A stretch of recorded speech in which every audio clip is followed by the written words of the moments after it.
আসসালামু আলাইকুম রহমতুল্লাহ। আলহামদুলিল্লাহ, সমস্ত প্রশংসা আল্লাহ তাআলার। আজ যে বিষয় নিয়ে আলোচনা করব সেটা হচ্ছে গীবত সংক্রান্ত বিষয় নিয়ে, যা আমাদের আহ, দেশ এবং পাড়া মহল্লায় বা সারা পৃথিবীতে খুব কমন একটি গুনাহ যা আমরা করে থাকি। তো ওই বিষয়ে আলোচনা করব।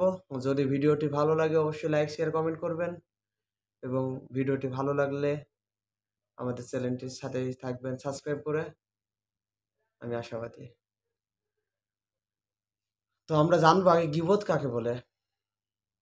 গীবত হচ্ছে একজন যার বিষয়ে আপনি কথা বলছেন, তিনি উপস্থিত নেই। তো আপনি এমন কথা তার নামে বলছেন, যিনি শুনলে তার রাগান্বিত হবে, তিনি তার কথাটা শুনলে খারাপ লাগবে। এমন কিছু কথা আপনি মানুষের মধ্যে বলছেন। এবং গীবত হতে হলে যেন হতে হলে অবশ্যই সত্য কথা হতে হবে।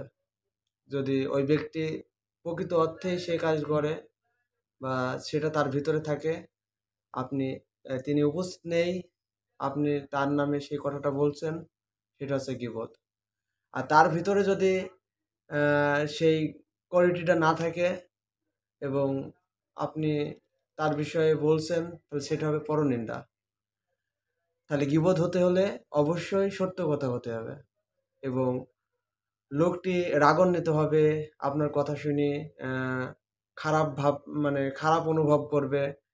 এর নামই হচ্ছে গীবত। যা আমরা দোকান পাশারে বসলেই এর নামে ও, ওর নামে এ, এই কি জানিস, ওই লোকটা এমন, এই আরে ধরো, ওই লোকটা এমন এমন, মানে নিজে অন্যের নামে সমালোচনা করার নামে হচ্ছে গীবত।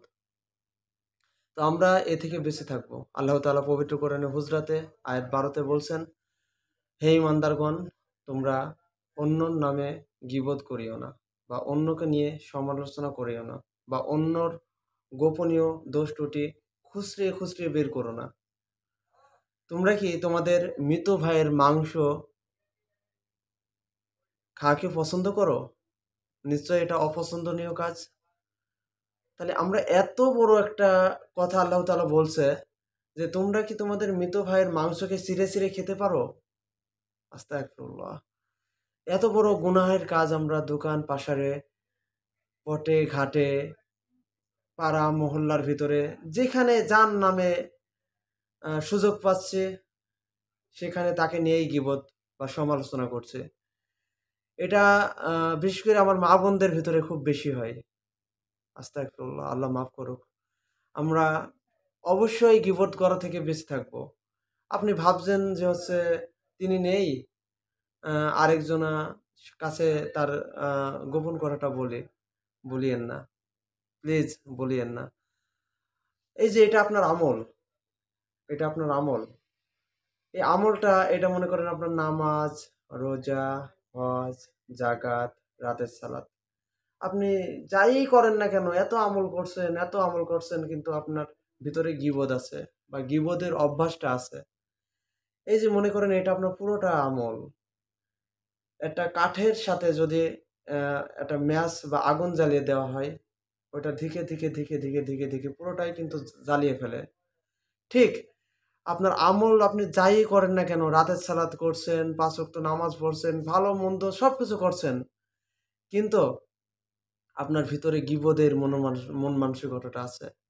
একজনের নামে গীবত করছেন, এটা আপনার পুরো আমলটাকে ধ্বংস করে দেবে। তো আমাদেরকে অবশ্যই অবশ্যই এ থেকে সতর্ক থাকতে হবে।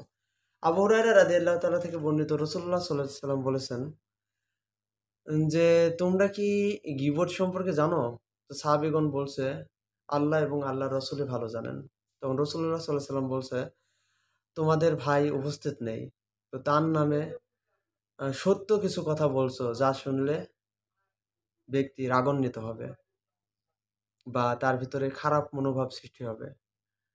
তো এই সমালোচনা করার নামই হচ্ছে গীবত, বা অন্য দোষ ত্রুটি খুঁটিয়ে খুঁটিয়ে বাইর করার নামই হচ্ছে গীবত। তো তা থেকে আমাদেরকে বিরত থাকতে হবে। এবং গীবত যেন না হয়, আমাদের খুব খুব খুব খেয়াল রাখতে হবে। এবং আমরা এটা করতে পারি যে লোকটির ভালো গুণ বা ভালো কাজগুলা তিনি উপস্থিত নেই, এখন আমি বলি, কোনো সমস্যা নেই। এটা সমস্যা নাই। যতক্ষণ না পর্যন্ত আমার কথায় লোকটির রাগান্বিত মনোভাব না সৃষ্টি হয়, ততক্ষণ পর্যন্ত এটা গীবতের অন্তর্ভুক্ত হবে না। যে ব্যক্তি গীবত করবেন, কিয়ামতের মাঠে তার জিহ্বাটা আগুন দ্বারা তৈরি হবে। আস্তাগফিরুল্লাহ। সামান্য আগুন একটুখানি যদি আমরা মুখে রাখি, কেমন অনুভব হয়?